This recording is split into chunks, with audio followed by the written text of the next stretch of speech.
Hello बच्चों, let's see this question says to increase the current sensitivity of a moving coil galvanometer we should. पहला option है decrease number of turns in coil, decrease area of cross section of coil, increase torsional constant of spiral spring और fourth one none above. तो आपका देखिए यहाँ पे जो moving coil galvanometer है, तो देखिए आपको यहाँ पर मूविंग कॉइल गैल्वेनोमीटर बेसिकली जो आपका गैल्वेनोमीटर है करंट मेजरमेंट के काम आता है और स्मॉल अमाउंट।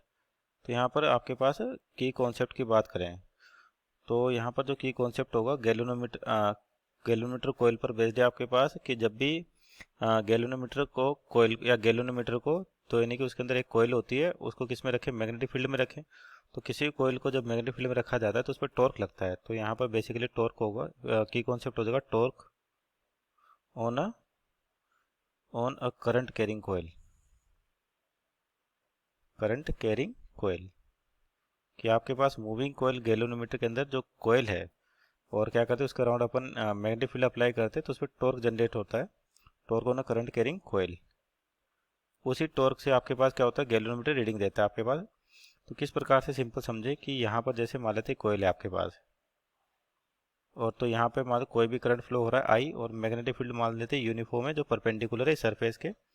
तो टॉर्क जो जनरेट होता है यहाँ पे टॉर्क की वैल्यू टॉर्क, तो टॉर्क होता है आपके पास टी, ये जो डिनोट करे इसको होता है M cross B, M cross B, जहाँ पर एम क्या होगा आपके पास मैग्नेटिक मोमेंट, एम क्या आपका मैग्नेटिक मोमेंट, मैग्नेटिक मोमेंट जिसकी वैल्यू होती है आपके पास आई इंटू ए, आई करंट ए हो गया इस कोयल का एरिया। अगर मान लो नंबर ऑफ टर्न्स हैं अपने पास, मतलब एन नंबर ऑफ टर्न्स है तो जो मैग्नेटिक मोमेंट हो जाएगा आई ए एन, और एम बी साइन थीटा तो क्रॉस प्रोडक्ट यानी कि इसका मैग्नीट्यूड लिखे टॉर्क का तो हो जाएगा आई ए और एन को आगे लिखे इंटू बी साइन थीटा, और थीटा किसके बीच के एंगल होता है, मैग्नेटिक मोमेंट और आपके पास मैग्नेटिक फील्ड का। तो मूविंग कोयल गैल्वेनोमीटर में एक जो सबसे इंपॉर्टेंट बात होती है कि यहाँ पर जो मैग्नेटिक फील्ड होता है वो रेडियल होता है और जो मैग्नेट यूज़ किए जाते हैं कुछ हॉर्सशू टाइप किए जाते हैं इस तरीके से। तो इसकी वजह से आपके पास जैसे मान लो कोयल का सेक्शन देखे अपर टॉप व्यू तो इस तरह से दिखाई देगा।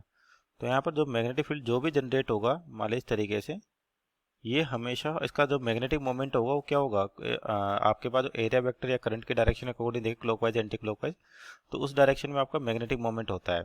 या तो एरिया वेक्टर की डायरेक्शन जैसे इसका एरिया वेक्टर देखें तो नॉर्मल आउटसाइड या इनसाइड ये हो सकता है। तो यहाँ पर अगर ये जो सेक्शन है ये नॉर्थ मान लेते हैं साउथ मान लेते हैं तो इसका टॉप सेक्शन है गैल्वेनोमीटर कोयल का, तो जो मैग्नेटिक मोमेंट है आपके पास एम वो कुछ ऐसे होगा और फील्ड की डायरेक्शन आपके पास ऐसे परपेंडिकुलर टू द प्लेन। तो यहाँ पे थीटा हमेशा क्या होता है 90 डिग्री होता है। तो रेडियल मैग्नेटिक फील्ड का यही रीजन है कि आपके पास यह यूज है कि तो थीटा 90 डिग्री, तो इनकी टॉर्क की जो वैल्यू हो जाएगी आपके पास simple N I A B, इस तरीके से टॉर्क हो गया। अब जो आपके पास मैग्नेटो गैल्वेनोमीटर है वो इस तरीके से ये कोयल आपके पास, और यहाँ पे निडल से एक स्प्रिंग से निडल जुड़ी होती है, तो जैसे ही इसमें टॉर्क जनरेट होगा तो घूमेगी तो आपकी निडल भी क्या करती है, रोटेट करती है और क्या रीडिंग अपने को करंट की रीडिंग देती है। तो इस टॉर्क के अगेंस्ट क्या होता है, इस वाले नीडल के अंदर या जो पूरा अरेंजमेंट है उसके अंदर रीस्टोरिंग टॉर्क जनरेट होता है। उसकी वैल्यू क्या होती है रीस्टोरिंग टॉर्क की, रीस्टोरिंग टॉर्क ये होता है आपके पास सी थीटा, जहाँ पे सी क्या है आपके पास मॉडुलस ऑफ रिजिडिटी और थीटा या अल्फा देते हैं जिसको कहते हैं एंगल ऑफ ट्विस्ट।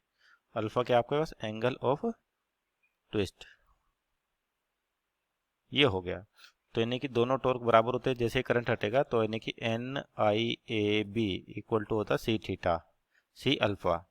तो यहाँ पर जो आई हो जाएगा बेसिकली वो हो जाएगा C alpha upon N A B.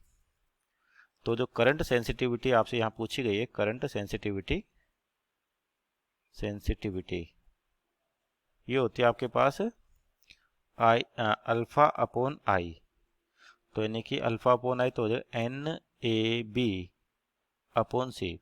और करंट सेंसिटिविटी का मीनिंग क्या होता है कि अगर आपके पास स्मॉल करंट है और जो डिफ्लेक्शन बोल देने की जिसको एंगल ऑफ ट्विस्ट कहा अपन या डिफ्लेक्शन ऑफ कोयल भी कह सकते हैं वो ज़्यादा हो तो रीडिंग अपन इजीली क्लियर देख सकते हैं, विजिबिलिटी उसकी ज़्यादा होगी। एक एक ऑप्शन चेक करें अपन तो कितना आएगा। पहला ऑप्शन है decrease number of turns in the coil, तो गलत हो गया क्योंकि current sensitivity proportional to N है। Decrease area of cross section, ये भी क्या हो जाएगा, एरिया कम करेंगे तो आपके पास सेंसिटिविटी कम हो जाएगी एन ए बी अपॉन सी से। तीसरा इंक्रीज टॉर्शनल कांस्टेंट, तो टॉर्शनल कांस्टेंट इंक्रीज करेंगे तब भी आपके पास सेंसिटिविटी क्या हो जाएगी, कम हो जाएगी। Means option number 4 that is none of above is our right answer. Hope you understood well, best of luck.